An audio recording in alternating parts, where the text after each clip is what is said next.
I want to say grace before we share our wonderful news. My wife smiled at our Thanksgiving table. I'd had a vasectomy 5 years ago. She was 12 weeks pregnant, but I'm getting ahead of myself. Let me tell you how a perfect Thanksgiving dinner became the day I finally stopped pretending. The turkey sat in the center of the table, golden and perfect. Patricia, my mother, had been cooking since dawn. The smell of rosemary and butter filled the house, the same smell that had filled every Thanksgiving since I was a kid. 30 years of tradition, 30 years of family breaking bread together. That's what she always said. This is how we've done it for 30 years, Daniel. Family breaks bread together. I believed her. My son Benjamin sat to my left, his small hands clutching a construction paper placemat he'd made in kindergarten. Turkey handprint in the center, stick figures drawn in crayon around the border, each one labeled in his wobbly 5-year-old handwriting: Mommy, Daddy, Emma, Uncle Ethan, Aunt Rachel, Grandma. Look, Daddy. He held it up proud. I drew every one I'm thankful for. I ruffled his hair. That's beautiful, buddy. Emma, my 12-year-old daughter, sat across from me, scrolling her phone under the table. She glanced up, caught my eye, then looked away. Something in her expression I couldn't quite read. She'd been quiet all morning. Jessica, my wife, moved around the kitchen with my mother, both of them carrying dishes to the table: green bean casserole, mashed potatoes, Patricia's cornbread, the recipe she'd made every year since before I was born. My brother Ethan arrived with his wife Rachel just after noon. He clapped me on the shoulder as he walked in, that easy grin he'd always had. Happy Thanksgiving, Danny. You too. Rachel hugged me, her arms thin and trembling slightly. When she pulled back, her eyes were red. You okay? I asked quietly. Oh yeah, just... She waved a hand. Allergies, you know how it is. I didn't think much of it then. We took our seats, 7 of us around the table, Patricia at the head like always. Me and Jessica on one side with Benjamin between us. Emma next to Jessica, Ethan and Rachel across from us. The food steamed, the candles flickered, everything looked exactly like it should. Patricia folded her hands.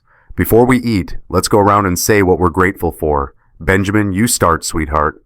Benjamin sat up straighter, excited. I'm grateful for my family and for pie. Everyone laughed. Light, easy. Emma went next, barely looking up. I'm grateful for, I don't know, school being out for break, I guess. Patricia frowned slightly, but didn't press. Ethan cleared his throat. I'm grateful for this family, for my beautiful wife, for another year of health and blessings. His hand rested on the table. It shook slightly when he reached for his water glass. I didn't notice. Rachel went next. Her voice was barely a whisper. I'm grateful for... She paused, swallowed. For truth, whenever it comes. An odd thing to say. Patricia's smile tightened for just a fraction of a second. Jessica touched my hand. I'm grateful for my husband, for our family, for second chances. Second chances. I squeezed her hand back. My turn. I'm grateful for everyone at this table, for 30 years of moments like this. Patricia beamed, and I'm grateful that God has kept this family together through everything. Through everything. The words hung there for a moment. Then Patricia picked up the bread basket. She broke off a piece of cornbread, passed the basket to her left. This is how we do it. Family breaks bread together. The basket made its way around the table, and that's when Jessica stood up. She held her wine glass. Water, actually, I noticed. She'd been drinking water all evening. Her smile was radiant, the kind of smile that makes everyone else smile too. Before we eat, she said, I have something beautiful to share. Everyone looked at her. Benjamin bounced in his seat, thinking it was a game. Jessica's hand moved to her stomach. Just a small gesture. Protective. We're having a baby. The room exploded with sound. Patricia gasped, hand over her mouth. Ethan stood halfway out of his chair, face splitting into a grin. Rachel dropped her fork. It clattered against her plate, loud in the sudden chaos. "Oh my God." Patricia rushed around the table to hug Jessica. "Oh, sweetheart, this is wonderful. When did you find out?" 2 weeks ago, Jessica said, laughing through tears. "I wanted to wait. Wanted to tell everyone together on Thanksgiving. It felt right." Benjamin tugged my sleeve. "Daddy, I'm going to have a baby brother?" I couldn't speak. "Or sister," Jessica said, reaching down to ruffle his hair. Ethan was on his feet now, coming around the table. He hugged Jessica, held it a beat too long. "Congratulations," he said, his voice cracked slightly. This is incredible." I felt my wallet in my back pocket, the edges pressed against me through my jeans. Inside that wallet was a laminated card, white with teal and gray lettering. Georgia Urology Associates, patient Daniel Foster, procedure vasectomy, date March 17th, 2019, 5 years ago. I remembered the date because it was the day after Benjamin's birth. We decided, both of us, that our family was complete. 2 kids. Perfect. Jessica had struggled with postpartum depression after Benjamin. The doctor had recommended we not try for another, so I'd made the appointment, done the procedure. 6 months of follow-up testing. 0% motile sperm, 0% non-motile sperm, patient confirmed sterile. I kept the card. Insurance purposes, I'd told myself. But really, I kept it. Jessica was talking, her hands animated. "I'm 12 weeks. Due date is early June. We have our first ultrasound photos." She pulled a small square photo from her purse, placed it on the table. Black and white, that familiar blob shape that all ultrasound photos have. Patricia leaned in, cooing. "Oh, look at that! Your third baby, Daniel." My third baby. Everyone was looking at me now, waiting for me to react. I stood, my chair scraped against the floor. I cleared my throat. "That's wonderful, honey." The words felt like they came from someone else's mouth. Jessica's smile faltered for just a second. "You okay?" "Yeah, just surprised. Good surprised." I pulled her into a hug. Over her shoulder, I watched the table, watched Ethan sit back down, his face flushed, watched Rachel stare at her plate, tears sliding down her cheeks that she didn't wipe away. Watched my mother clasp her hands together like she was praying. Watched Emma watching all of us, her young face too knowing.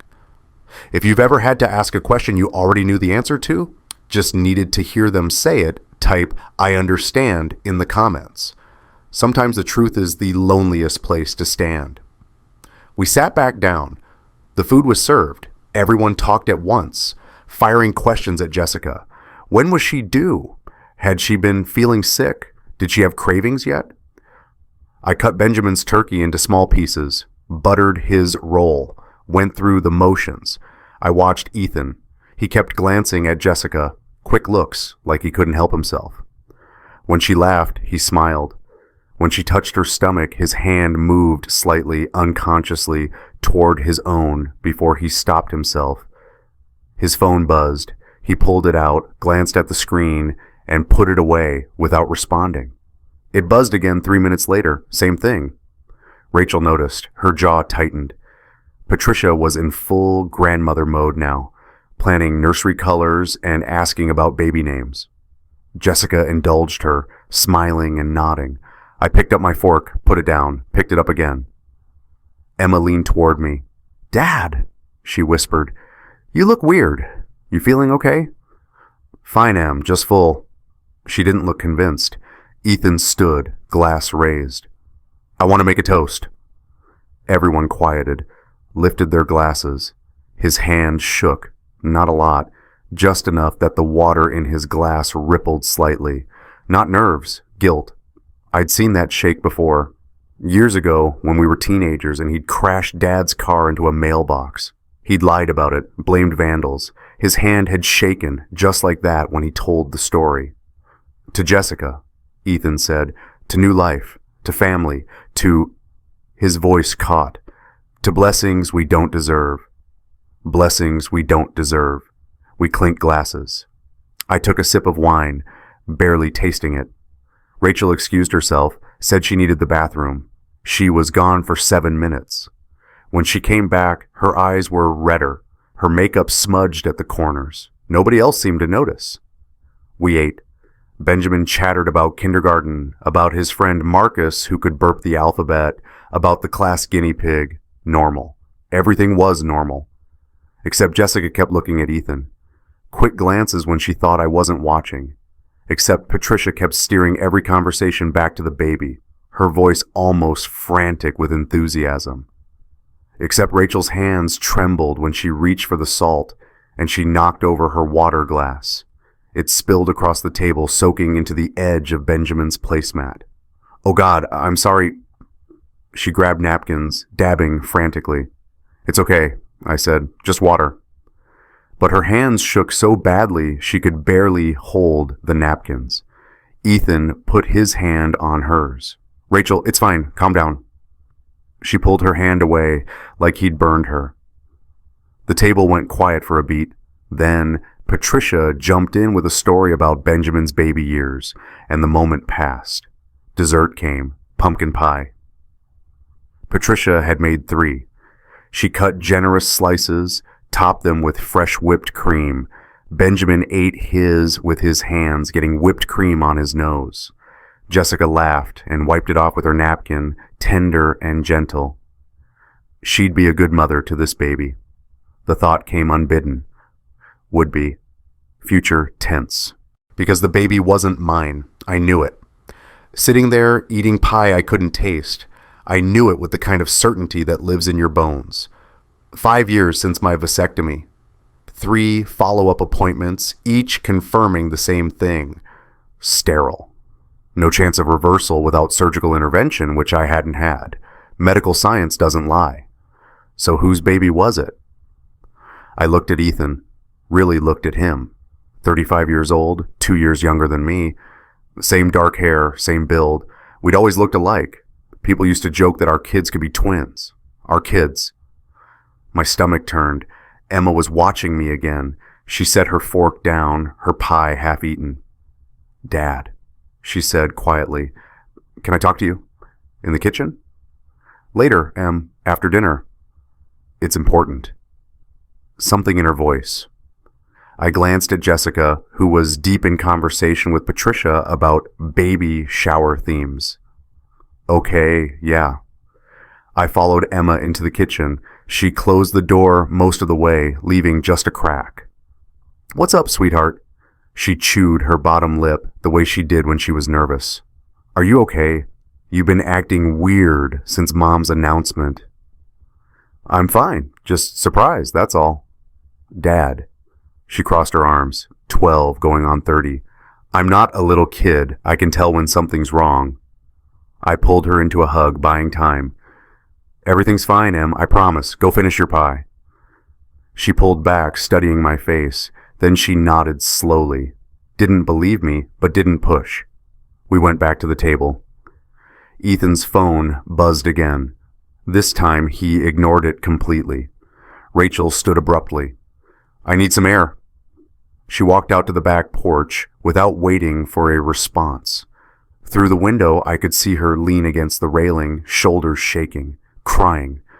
"I'll check on her," I said. Ethan half stood. I got it." I stepped outside. November air, cold and sharp. Rachel didn't turn around. "Hey," I said quietly. "I'm fine." Her voice was thick with tears. "You don't seem fine." She laughed, bitter. "No, I guess I don't." "You want to talk about it?" She turned then, looked at me with eyes so full of pain it physically hurt to see. "Do you ever feel like you're living in a house of lies?" she asked. "Like everyone around you is pretending, and you're the only one who can see the truth, but you can't say anything because the moment you do, everything explodes?" I didn't know what to say. She wiped her eyes. Sorry, I'm just tired. Forget I said anything. Rachel, I should go back in. She brushed past me, back into the warmth and light and lies. I stood there for a minute longer, breathed the cold air, tried to think. Then I went back inside. Patricia was clearing plates. Daniel, sweetheart, can you help me in the kitchen? I followed her. She ran water in the sink, started loading the dishwasher. Isn't this wonderful? She said, not looking at me. Another grandbaby. God is so good. Mom. I was beginning to think Benjamin would be my last, and now, Mom. She turned, smiled. What, honey? I almost asked her then, almost said it. Did you know? But something in her eyes stopped me. A brightness that didn't quite reach. A tension in her smile. She knew. I could see it. Nothing, I said. Just, yeah, it's wonderful. She touched my cheek. You're going to be such a good father. Again. Again. I went back to the table. Jessica was showing Patricia the ultrasound on her phone, zooming in on details I couldn't see from where I stood. I sat down, pulled out my wallet, opened it. The card was there, right where it always was. Behind my license, in front of my insurance card, Georgia Urology Associates, March 17, 2019. I ran my thumb over the laminated edge. The plastic was worn smooth from years of sitting in my wallet, warmed by body heat. Benjamin climbed into my lap. Daddy, are you happy about the baby? I closed my wallet, wrapped my arms around him. Yeah, buddy, I'm happy. He rested his head against my chest. Me too. I'm going to teach the baby everything, like how to tie shoes and how to make fart noises with my armpit.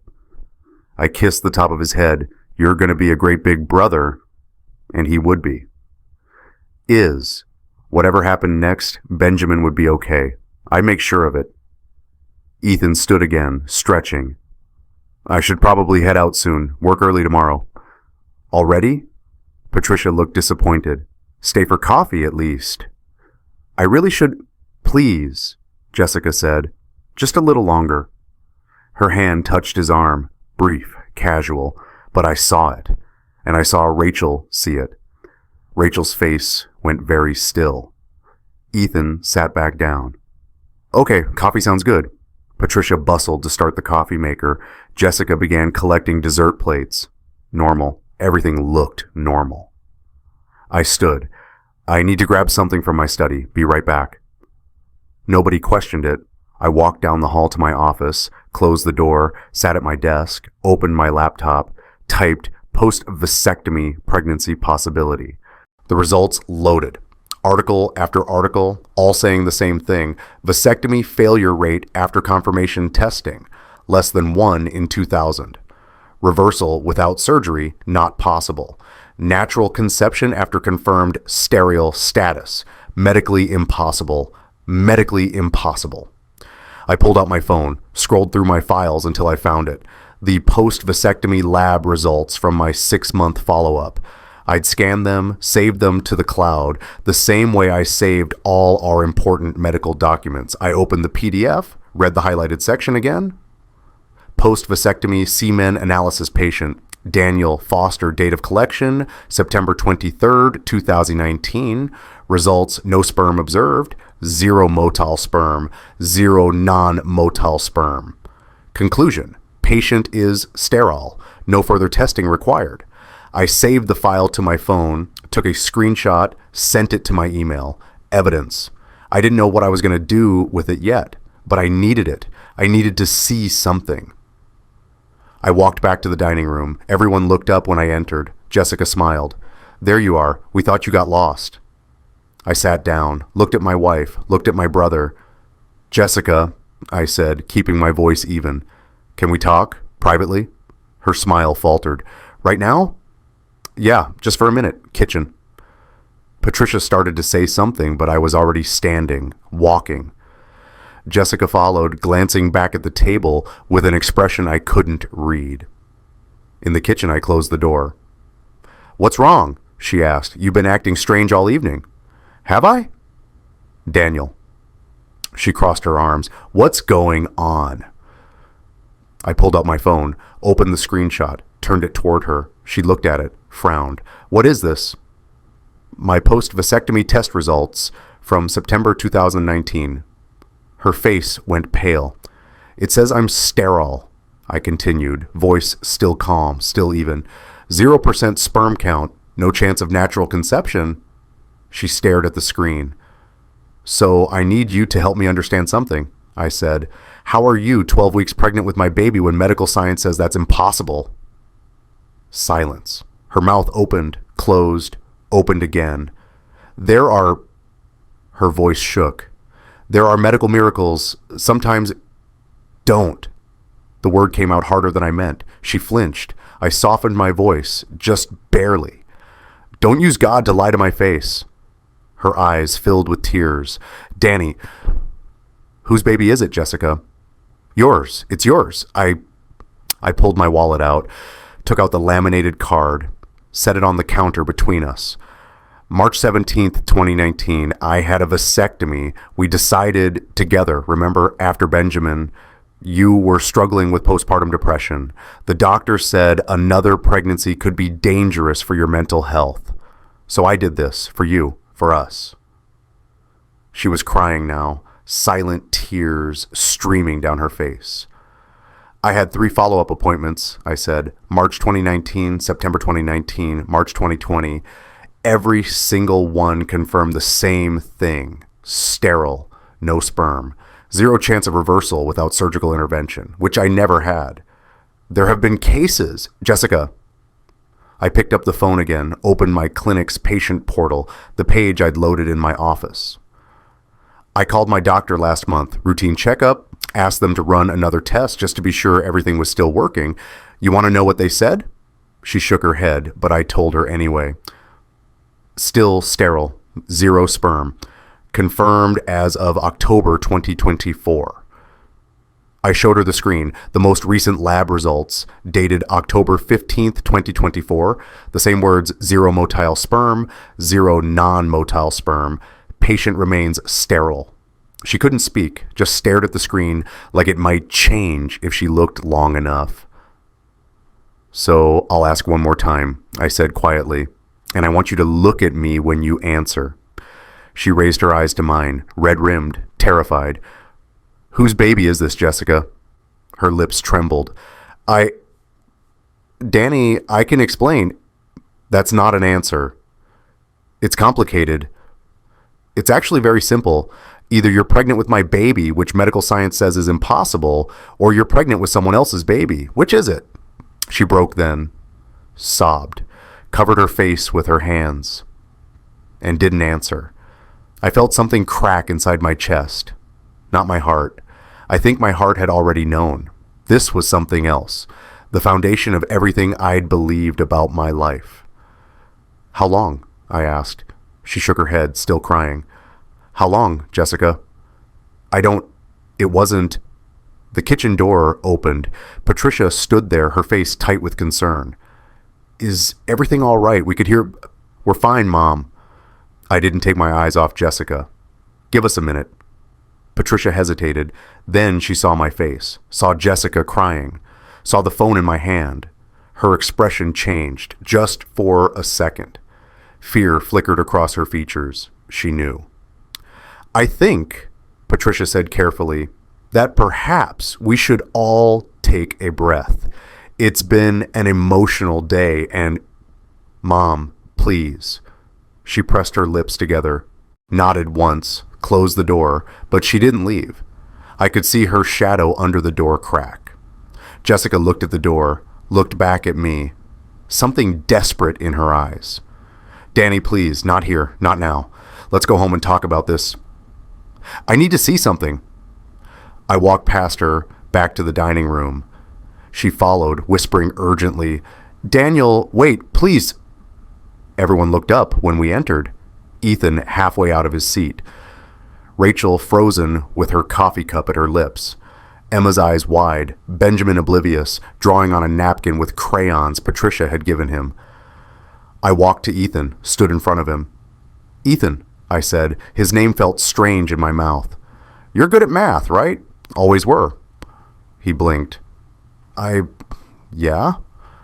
Help me figure something out. I pulled out my phone again, showed him the screen, the lab results. This says I'm sterile, 0% sperm count, confirmed last month, but Jessica is 12 weeks pregnant. Can you explain to me how that's mathematically possible? The room went silent. Ethan's face drained of color. He looked at Jessica, at me, at the phone. That's not... He swallowed hard. Maybe the test was wrong? 3 tests, 4 years apart, all wrong? His mouth opened, nothing came out. Rachel stood. Her chair crashed backward, clattering to the floor. We all turned. She was shaking, whole body trembling, tears streaming down her face. Miracles? Her voice cracked. You want to talk about miracles, Patricia? Patricia had come back into the room. She stood frozen near the doorway, one hand pressed to her chest. Rachel, sweetheart, don't. Rachel's voice rose to a scream. Don't you dare sweetheart me. Not after... She broke off, looked at me, and I saw it then. The answer I'd been looking for, written all over her face. She knew too. How many people at this table knew my life was a lie? Rachel's scream still hung in the air. Benjamin started crying. Aunt Rachel, why are you yelling? Emma grabbed him, pulled him close. It's okay, Ben. Let's go to the living room. No. I kept my voice level. Everyone stays. Patricia moved toward Rachel. Sweetheart, you're upset. Let's just calm down and... Calm down. Rachel laughed, high and broken. I've been calm for 4 years, Patricia. 4 years. 4 years. The words hit like a physical blow. Ethan reached for her. Rachel, not here. She jerked away from him so violently she knocked over her chair again. Don't touch me. Don't you dare touch me. I looked at her, really looked at her. The weight loss I'd noticed but hadn't questioned. The trembling hands. The red eyes I'd attributed to allergies. 4 years, I repeated quietly. You've known for 4 years. She turned to me, tears streaming down her face, and nodded. I have dates, Daniel. Her voice shook. Hotels, restaurants, I even have the receipts. She grabbed her purse from the back of her chair, dug through it with shaking hands, pulled out a leather journal. Brown, worn at the corners, elastic band around it. She threw it on the table. It landed next to the turkey platter with a dull thud. 4 years of dates, she said, or 4 years of watching them, of knowing, of... Her voice broke completely. She grabbed the edge of the table to steady herself. Jessica was white as paper. Rachel, please. Please what? Rachel's voice rose again. Please keep your mouth shut. Please protect your secret. Please keep lying to Daniel while you destroy his life. She reached into her purse again. This time she pulled out a stack of papers, receipts, credit card statements. She threw them on the table. They scattered across the dishes, some falling to the floor. November 3rd, 2020, Marriott off I-85, room 237. She grabbed another receipt. August 12th, 2022, that cabin in Dahlonega you thought Ethan rented for Guy's weekend. Guess who was really there, Daniel? I couldn't move, couldn't speak.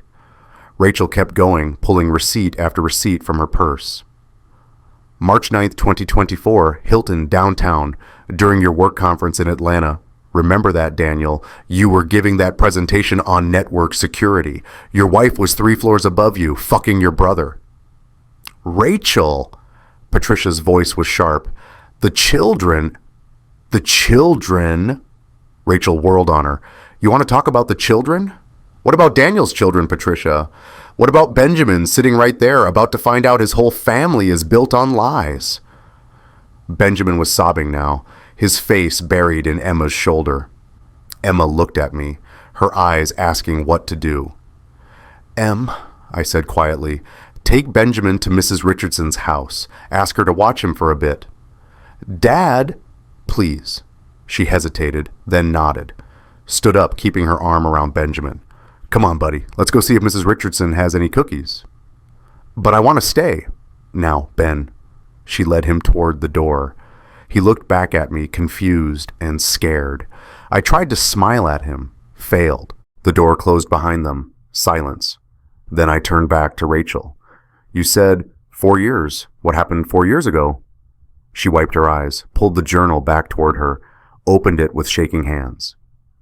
November 2020. Her voice was hollow now, exhausted. I found text messages on Ethan's phone from Jessica. Nothing explicit, but the tone was wrong. Too familiar, too... She swallowed hard.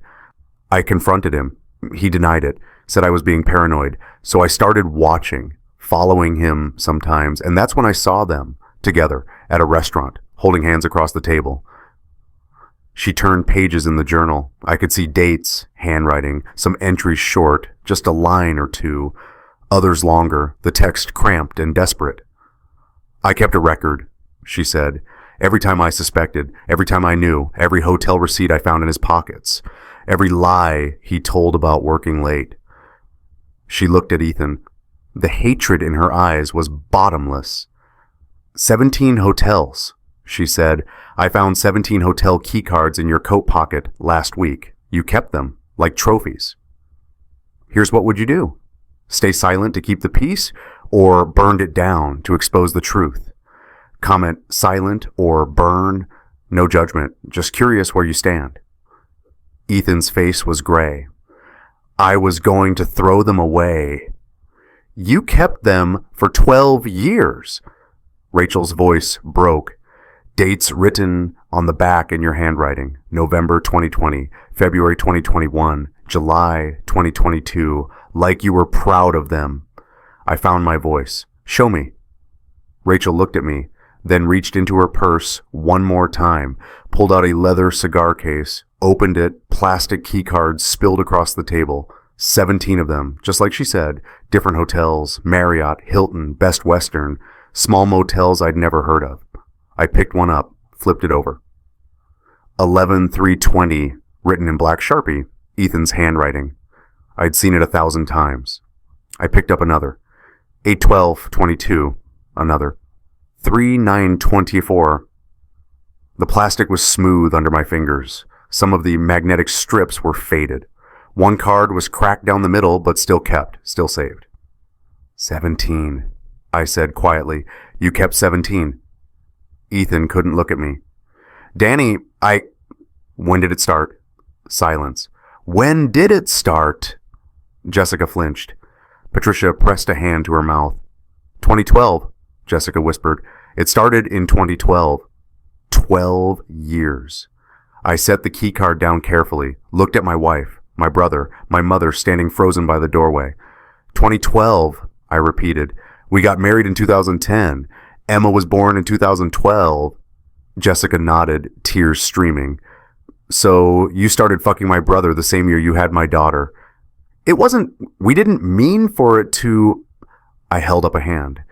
She stopped. I turned to Rachel. You said 4 years. You've known for 4 years. Why didn't you tell me? Her face crumpled. Because she pointed at Patricia. Because she told me not to. I looked at my mother. She was very still, very pale. Mom? Patricia's mouth opened, closed. I thought if it came out, it would destroy the family.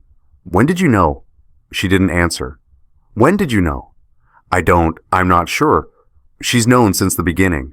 Rachel grabbed the journal again, flipped through pages. Here, read this. She held the journal out to me. I took it. The page was dated March 14th, 2023. The handwriting was shaky, some words smudged like tears had fallen on them. I read aloud, March 14th, 2023. I wrote a note today. I addressed it to Sophia. I paused, looked at Rachel. Your daughter. She nodded, fresh tears falling. I kept reading. I told her I loved her. I told her none of this was her fault. I told her to be stronger than her mother. My voice caught. I cleared my throat, kept going. I didn't send it. I didn't leave. I'm too much of a coward to leave and too broken to stay. But I'm still here. I don't know why. Maybe I'm waiting for someone to notice I'm drowning. The silence in the room was absolute. Nobody noticed, I read. Not one person. I've lost 15 pounds. I can't sleep. I cry every day. And everyone just asks if I'm feeling okay and accepts it when I say I'm fine. Because it's easier than seeing the truth. Because the truth would require them to do something. And nobody wants to do anything. They want me to keep quiet. Keep smiling. Keep pretending. Patricia said if I told Daniel, I'd be responsible for destroying 2 families. She said I'd have to answer to God for that. So I keep quiet and I drown. And nobody notices. I looked up at Rachel. She was sobbing silently, arms wrapped around herself. You wrote a suicide note, I said quietly. I didn't send it. But you wrote it. She nodded. I turned to my mother. You told her she'd answer to God if she told me the truth. Patricia's face was wet with tears now too. I was trying to protect everyone. Protect who? My voice was rising. Protect Jessica? Protect Ethan? Who were you protecting, Mom? Because it sure as hell wasn't me. It wasn't Rachel. And it definitely wasn't Benjamin. I was protecting the family. What family? I slammed the journal on the table. This family that's built on 12 years of lies. This family where my brother has been sleeping with my wife since my daughter was an infant. This family where you knew and said nothing. That family? Patricia pressed her hands together like she was praying. If we can all just calm down and talk about this rationally. Rationally. I laughed. It sounded wrong, broken. Okay, let's be rational. I pulled out my phone again, opened my wallet, laid the vasectomy card on the table next to the hotel keys. Rational fact number 1, I had a vasectomy in March 2019, confirmed sterile, no chance of natural conception without surgical reversal, which I did not have. I opened my phone to the lab results, set it on the table. Rational fact number 2, Jessica is 12 weeks pregnant. The baby is not medically mine. I picked up one of the hotel key cards. Rational fact number 3, Ethan has been having an affair with Jessica for 12 years. He kept souvenirs. I looked at my brother. So here's my rational question, Ethan. Is the baby yours? He opened his mouth, closed it, looked at Jessica. Is the baby yours? I repeated. We don't know for sure. That's not a no. Jessica covered her face with her hands. Yes, she whispered. Yes, the baby is Ethan's. There it was, out loud, real. I felt nothing and everything all at once. I turned back to Rachel. You found out 4 years ago. Patricia told you to stay quiet. How long has Mom known? Rachel looked at Patricia. Tell him. Patricia shook her head. We shouldn't do this right now. Tell him. Patricia flinched. Then she reached into her purse with shaking hands, pulled out a small book, floral cover, gold cross embossed on the front, my mother's prayer journal. I'd seen it 100 times. She carried it everywhere, wrote in it during church services, during quiet moments at home. She held it against her chest. I wrote everything down, every prayer, everything. When did you know? I asked. She didn't answer. Rachel stood, walked around the table, reached for the journal. Patricia pulled it back, but Rachel was faster. She yanked it from my mother's hands, flipped through pages, stopped. Here, she held it out to me. December 18th, 2012. I took the journal. The handwriting was a mother's, purple ink, her important prayers pen. I read it silently first, then aloud because they needed to hear it, all of them. December 18th, 2012. I saw them today, Ethan and Jessica, the motel off Highway 29, room 14. I sat in my car for an hour after they went inside. I prayed. I begged God for guidance, and he answered, preserve the family. I looked up at my mother. She was crying, but I felt no sympathy. I kept reading. The boys have always been competitive. Daniel winning Jessica was hard for Ethan. I saw it at the wedding, the way he looked at her. This would destroy them both if it came out. So I will carry this burden. I will watch. I will pray. And I will keep Daniel's heart from breaking. I closed the journal carefully, set it on the table. You've known since the beginning, I said, since 2012. You watched them, you knew, and you said nothing. I was protecting you from what? From the truth? From pain? So instead I got 12 years of lies. My voice was shaking now. 12 years of thinking I had a marriage, a family, 12 years of... I couldn't finish, couldn't breathe. Patricia reached for me. Danny, please, don't call me that. I stepped back. Don't. Just don't. I looked around the table.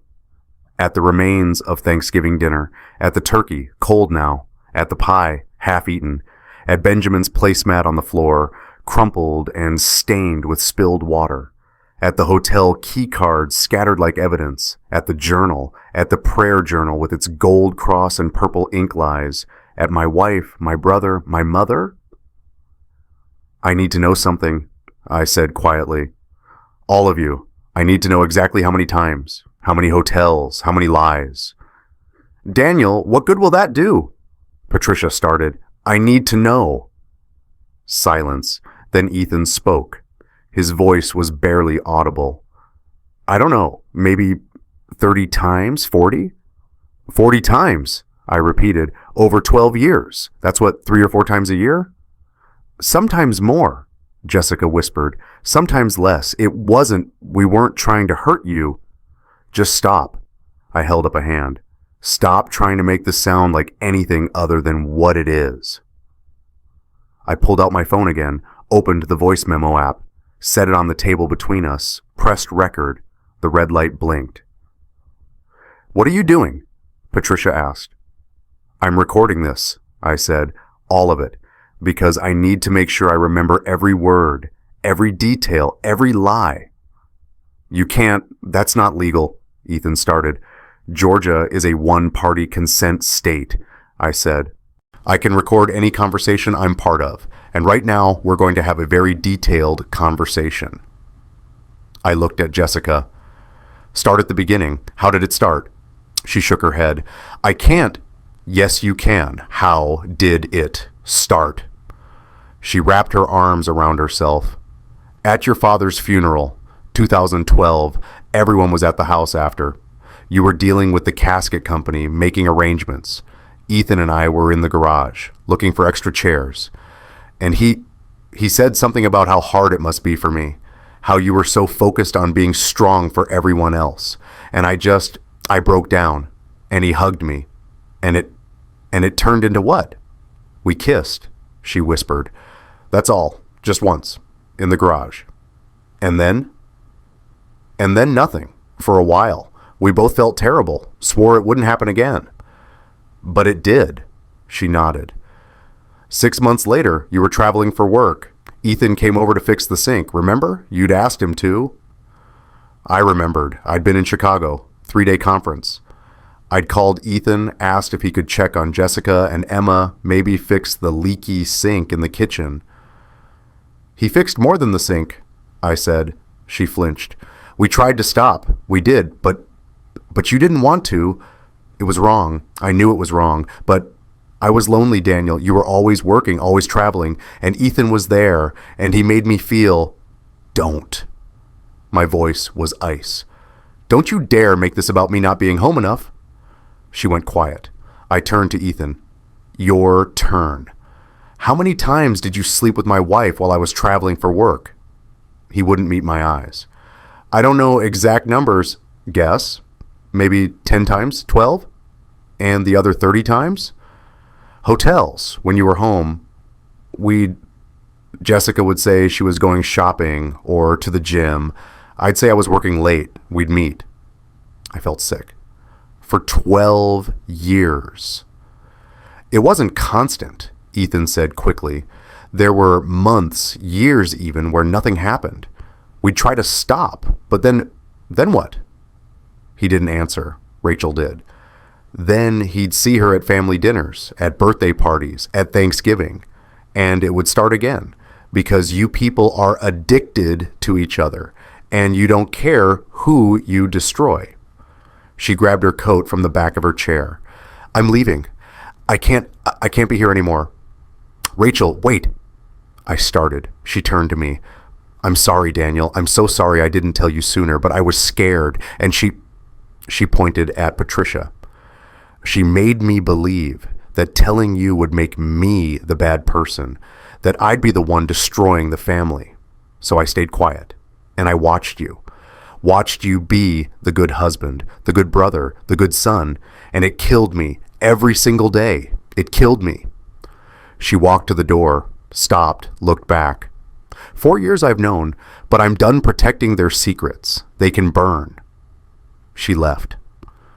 The door closed behind her with a soft click. I looked at Patricia. Did you ever plan to tell me? She twisted her hands together. I prayed about it constantly, asked God what to do. God didn't answer. He did. He said, preserve the family. That wasn't God, Mom. That was you choosing the easy path, choosing not to deal with the mess, choosing to let me live a lie rather than face the truth. She was sobbing now. I didn't know what else to do. You could have told me 12 years ago. You could have saved me from 12 years of... I couldn't finish, couldn't say it. 12 years of loving a woman who was sleeping with my brother. 12 years of Sunday dinners and birthday parties and Thanksgivings with people who were lying to my face. 12 years of being the fool. The red light on my phone was still blinking, recording everything. I picked it up, stopped the recording. 47 minutes, 22 seconds. I'm leaving, I said. I'm going to get Benjamin from the neighbors. We're going home. Jessica, don't be there when we arrive. Pack a bag and go. I don't care where. Daniel, please. I said, go. I looked at Ethan. Stay away from me. Stay away from my son. If I see you, I don't know what I'll do. I looked at my mother, the hardest one. I don't have words for you right now, I said quietly. Maybe someday, but not now. I walked to the door, stopped, turned back. One more thing, that baby Jessica's carrying, Ethan's baby, I want a paternity test. Official, legal. I want it documented that the child is not mine, because I will not be responsible for another one of your lies. Jessica's face crumpled. The baby didn't do anything wrong, neither did I. I left. Outside, the November air was cold and sharp. I could see my breath. My hands were shaking so badly I could barely get my keys out. I walked to Mrs. Richardson's house, knocked. She opened the door, Benjamin tucked under her arm. He'd stopped crying, was eating a cookie. Daddy! He ran to me. I caught him, held him tight. Thank you, I said to Mrs. Richardson. She was 70, kind, had known me since I was Benjamin's age. Of course, dear. She looked at my face, didn't ask. Emma's inside too. Shall I send her out? Please. Emma came out a moment later, looked at me. Are we leaving? Yeah, we're going home. In the car, Benjamin chattered about Mrs. Richardson's cat, about the cookies, about everything except what he'd witnessed at the table. Emma sat in the back seat with him, holding his hand, saying nothing. I drove, didn't trust myself to speak. When we got home, Jessica's car was in the driveway. Stay in the car, I told the kids. I'll be right back. I went inside. Jessica was in our bedroom, throwing clothes into a suitcase. Her face was blotchy from crying.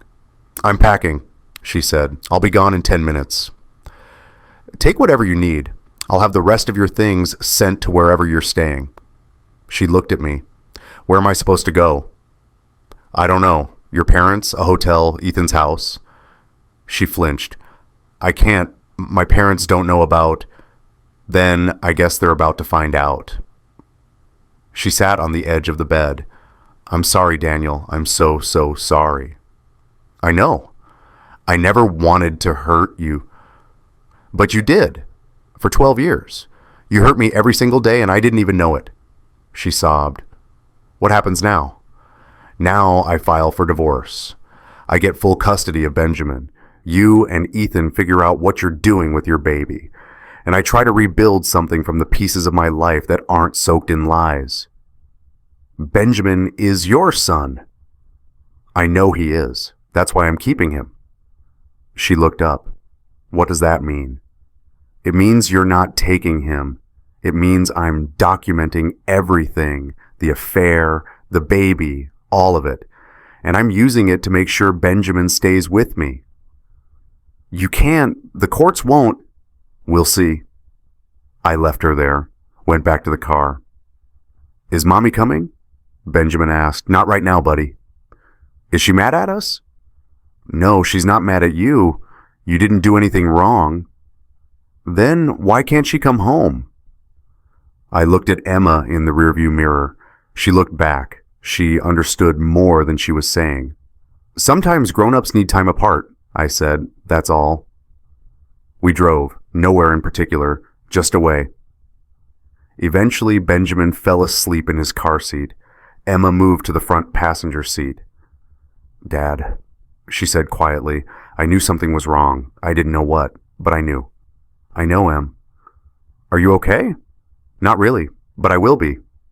She reached over, squeezed my hand. We'll be okay, I said, more to myself than to her. We'll figure it out. She nodded, didn't let go of my hand. I drove until the sun started to set. Then I turned the car around, headed home. Home, whatever that meant now. Monday morning, I sat across from a lawyer named Margaret Chen, 50-something, sharp eyes, no-nonsense demeanor. She came recommended by a colleague. I slid the phone across her desk. 47 minutes, full confession. All three of them admit to the affair, the timeline, everything. She pressed play, listened for 30 seconds, fast-forwarded, listened to more. Her expression never changed. When she finished, she set the phone down carefully. This is the most clear-cut case I've seen in 20 years. Good. You want full custody of Benjamin? Yes. And the baby your wife is carrying? Not mine. I want a paternity test to confirm. I want it documented legally that I have no parental rights or responsibilities for that child. She made notes. Your wife will likely contest the custody arrangement for Benjamin. Let her. I have 12 years of documented infidelity. I have witnesses. I have hotel receipts. I have everything. She looked up.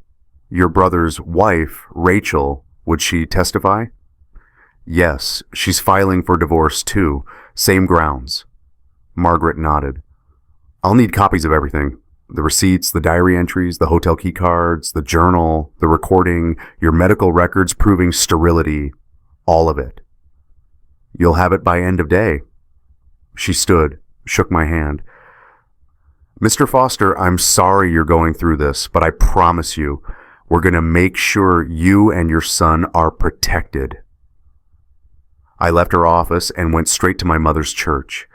Patricia Hayes, women's ministry leader for 23 years, Bible study coordinator, volunteer coordinator, the woman everyone looked to for spiritual guidance. She was in her office when I arrived, looked up surprised. Daniel, I didn't expect... I'm here to talk to Pastor Morrison. Her face went white. You can't... Please don't... Don't what? Tell him the truth? It's not his business. You used your position here to manipulate Rachel. You used God to make her feel guilty for wanting to tell the truth. That makes it his business. I walked past her, knocked on the pastor's door. Come in. Pastor Morrison was 60, gray-haired, kind-faced. He'd baptized both my children, married me and Jessica, presided at my father's funeral. Daniel, good to see you. Your mother said you had a wonderful Thanksgiving. She lied. I sat down, pulled out my phone. I need to play you something. It's long, but I need you to hear it. He listened to the whole recording, all 47 minutes. His face grew graver with each passing minute. When it finished, he sat back in his chair, was quiet for a long moment. Your mother used her position here to enable adultery and manipulate a young woman into silence. Yes. For 12 years. Yes. He stood, walked to the window, looked out at the parking lot. "I'll need to call an emergency board meeting," he said quietly. I'm deeply sorry, Daniel. This should never have happened." "I know." He turned back. "What do you need from me?" "I need her removed from leadership. I need it documented that she abused her position, and I need the church to know why. Consider it done." The board meeting was Tuesday evening. 7 members. Patricia was given the opportunity to speak in her own defense. She tried. Talked about protecting the family, about praying for guidance, about wanting to prevent pain. When she finished, Pastor Morrison read from her own journal. The December 2012 entry, the one where she admitted knowing from the beginning. Then he read Matthew 18:6. "If anyone causes one of these little ones, those who believe in me, to stumble, it would be better for them to have a large millstone hung around their neck and to be drowned in the depths of the sea." He closed his Bible, looked at Patricia. "You caused Rachel to stumble. You caused Daniel to live in ignorance. You enabled sin and called it love. That is not what this ministry stands for." The vote was 7-0. Patricia Hayes was removed from all leadership positions, effective immediately. 23 years of service, erased in 4 minutes. She called me that night. I didn't answer. She left a voicemail. "Please, Danny, please don't do this. The church is all I have. It's my whole life. Please." I deleted it without listening to the whole thing. Wednesday, there was an emergency HOA meeting in our neighborhood. Ethan Foster, HOA president for 6 years, real estate agent, Neighbor of the Year award winner in 2022. Mrs. Richardson started the petition. She'd lived in the neighborhood for 40 years. Everyone respected her. She stood at the meeting, held up a clipboard. 165 signatures, she said. Her voice was steady, strong. "We don't want someone like you representing our neighborhood, Mr. Foster." Ethan tried to defend himself, said his personal life was separate from his duties, said he'd always served the community well. Mr. Chen stood up, 72 years old, retired postal worker. "My wife and I have been married for 50 years, he said. "We raised 3 children in this neighborhood. We've watched the Foster boys grow up. We've watched Daniel build a life here, a good life, an honest life." He looked at Ethan. "And you destroyed it. You destroyed your own brother. For what? For selfish pleasure? That's not the kind of man we want leading anything." The vote was unanimous. Ethan was removed as HOA president. His name was struck from all neighborhood committees. He stopped showing up to neighborhood gatherings after that. Thursday, Jessica's parents arrived from Florida. She'd finally told them. Had to, because she had nowhere else to go. They showed up at the house where she was staying, a friend's apartment downtown. I know because Emma told me. Emma was still in contact with her mother, carefully, with my permission, but her father, Ronald, called me. "Daniel, it's Ron, Jessica's father." "Mr. Patterson, I need you to know Helen and I had no idea. None. If we had known, I believe you." Silence on the line. Then, "We're ashamed of our daughter, of what she's done to you, to your family, to that little boy." "Thank you." We told her we can't support this. We raised her better than this." Another pause. "She's our daughter. We can't abandon her completely, but we want you to know we're on your side. If you need character witnesses for the custody hearing, we'll testify." My throat tightened. "I appreciate that. Benjamin is a good boy. He deserves stability, honesty. You can give him that. Jessica can't. Not right now." They made good on their promise. When Jessica tried to reach out to them for support, they told her the truth. They loved her, but they couldn't support what she'd done.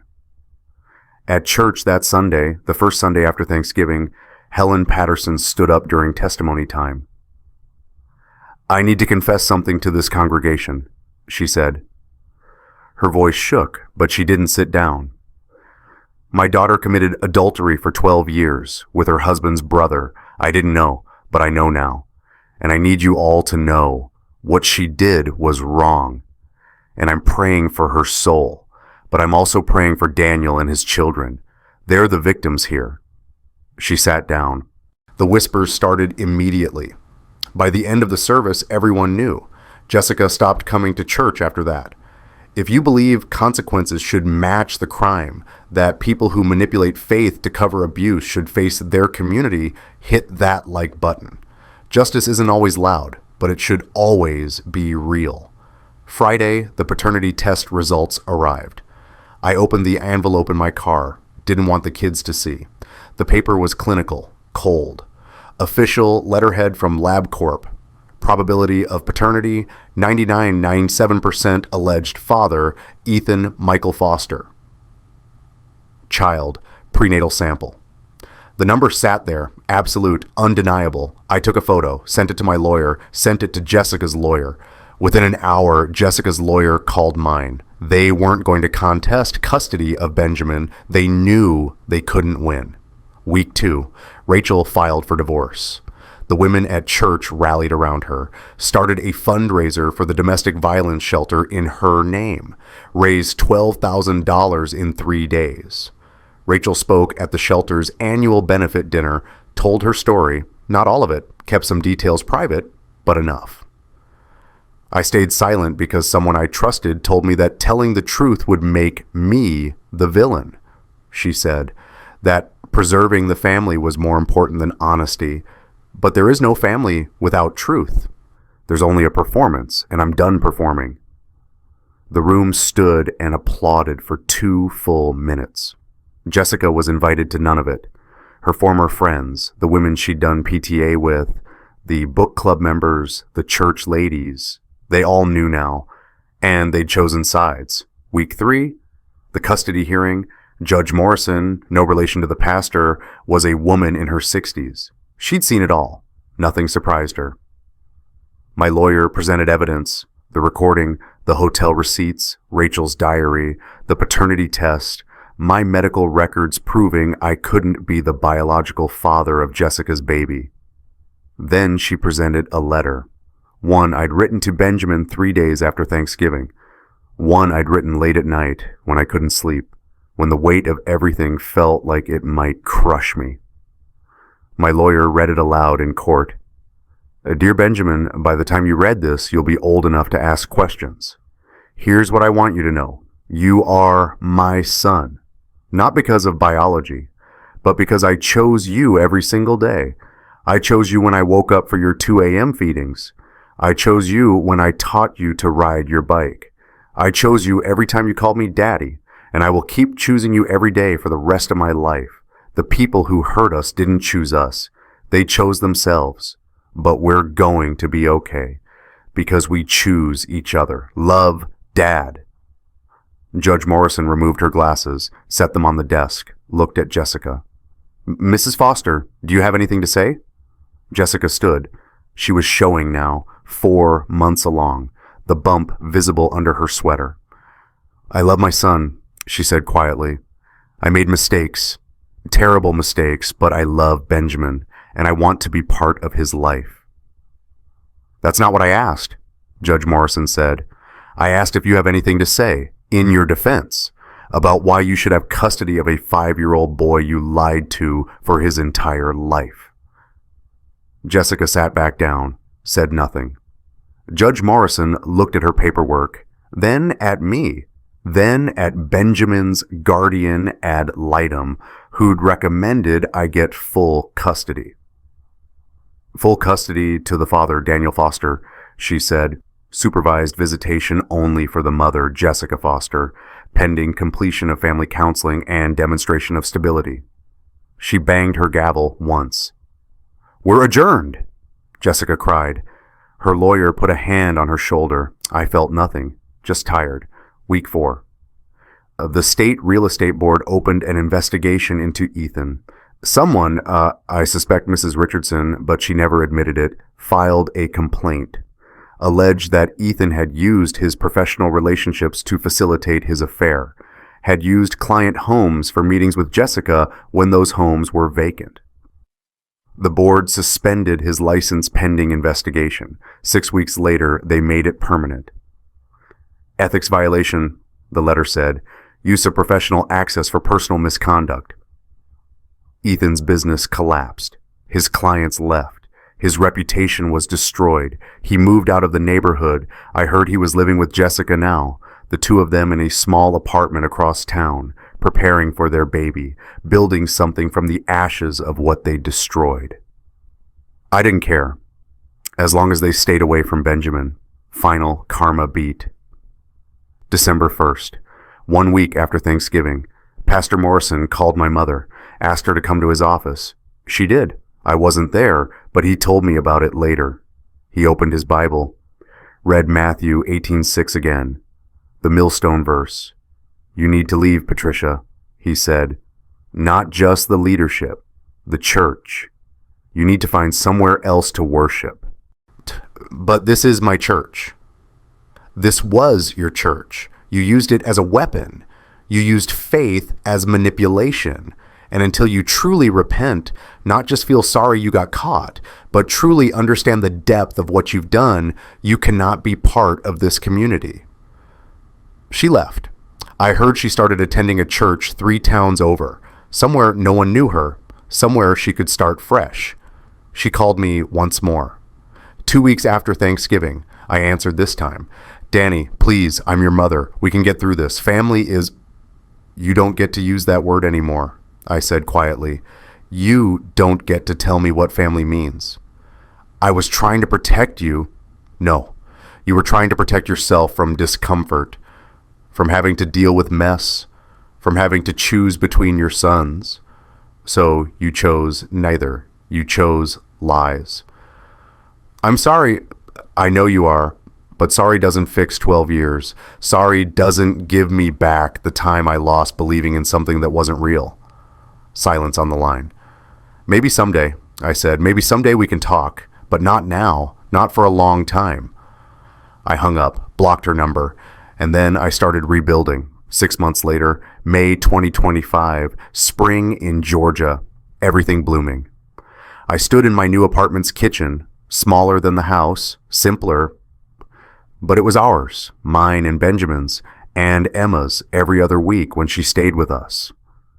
The morning light came through the window above the sink, bright, clean.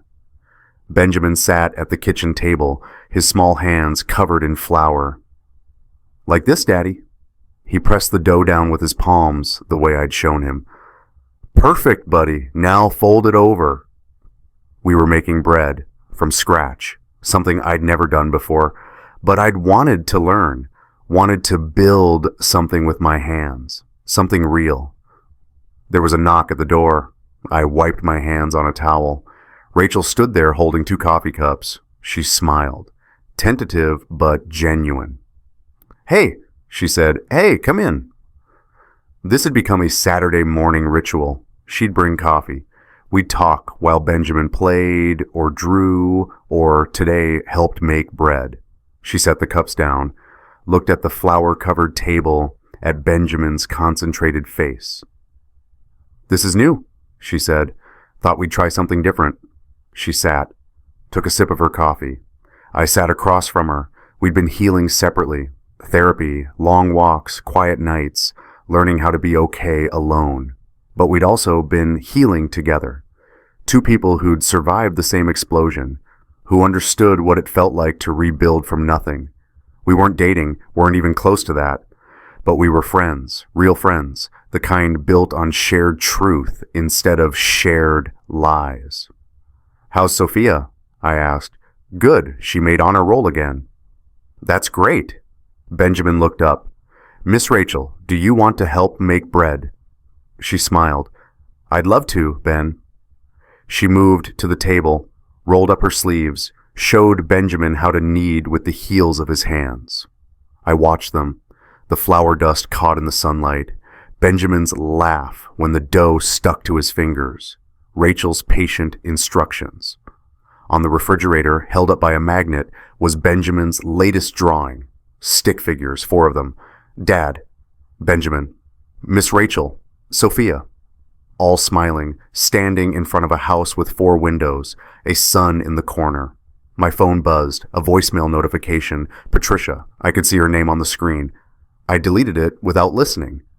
Some bridges you burn, some you just stop crossing. Benjamin held up the dough. Look, I made it smooth. You did. Good job, buddy. Rachel caught my eye, smiled. We understood each other without words. The bread would take time, an hour to rise, 40 minutes to bake. You couldn't rush it. Heat, time, patience. But something good could still grow. Benjamin carried the dough to the counter where I'd set up the proofing bowl. He placed it inside, carefully, like it was precious. Now what? He asked. Now we wait, I said. We let it rise. And while it does, we can play, or read, or whatever you want. Can we go to the park? Sure, buddy. He ran to get his shoes. Rachel helped him tie them. He was still learning. As we walked to the door, Benjamin stopped, looked up at me. Daddy? Yeah? Can we be grateful now? The question hit me in the chest. So innocent, so pure. I knelt down, eye level with him. Yeah, buddy. My voice caught. Now we can. He smiled, took my hand, took Rachel's hand, and we walked out into the spring morning. Behind us, the bread rose in the oven. Slow, steady. It takes time. It takes heat. But something good can still grow. And sometimes the family you build is stronger than the one you were born into. If you've built your own family from the people who chose you, not the ones who hurt you, share your found family story below. Who are the people who showed up when blood let you down? And if this story meant something to you, subscribe.